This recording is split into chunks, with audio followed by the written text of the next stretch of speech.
ఏపీలో అత్యంత దారుణ పరిస్థితులు ఉన్నాయని టీడీపీ తెలుగు మహిళా రాష్ట్ర అధ్యక్షురాలు వంగలపూడి అనిత విమర్శించారు. విశాఖలో ఓ యువతిపై 11 మంది అత్యాచారం చేస్తే ఆ ఘటనపై ఇప్పటి వరకు నిందితుల్ని అరెస్ట్ చేయలేదన్నారు.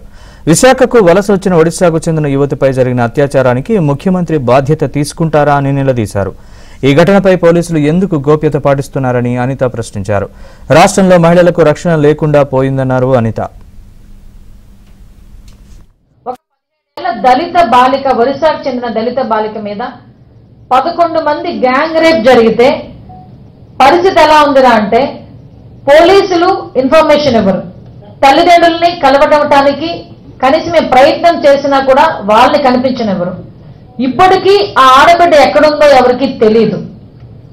ఒకసారి డిసెంబర్ 18వ తారీఖున ఆ తల్లిదండ్రులు ఆ అమ్మాయి కనిపించట్లేదని ఫోర్త్ టౌన్ పోలీస్ స్టేషన్ లో ఆ అమ్మాయికి రిపోర్ట్ ఇస్తే ఆ అమ్మాయిని 18వ తారీఖు 19వ తారీఖుల్లో పట్టుకోవాల్సిన ఆ అమ్మాయిని ట్రేస్ చేయాల్సిన పోలీసులు నిమ్మక నీరెత్తినట్టు కూర్చోవటం వల్ల వాళ్ళ తాలూకా వైఫల్యం వల్ల 11 మంది ఆ అమ్మాయిని గ్యాంగ్ రేప్ జరిగిందంటే నిజంగా దీని తాలూకా తప్పు మనం ఎవరిని మీద పెడతాం?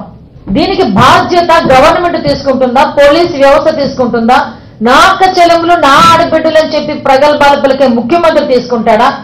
దళితురాలు అయి ఉండి కూడా నేను హోమ్ మినిస్టర్ గా ఉండి పనికిరాని ఒక హోమ్ కే పరిమితమైన మినిస్టర్ అనుకుంటున్న ఆ హోమ్ మినిస్టర్ తీసుకుంటారా? దొంగల పట్ట ఆర్డర్లకి కుక్కలు మొరిగినట్టు ఇక్కడ ఆల్రెడీ కేసు ఫైల్ చేసేసిన తర్వాత మహిళా కమిషన్ అతి ముఖ్యంగా స్పందించేసి సూమోటోగా తీసుకున్నాను ఈ కేసునని చెప్పి మాట్లాడుతున్న పరిస్థితి చూస్తా ఉంటే జనాలేనే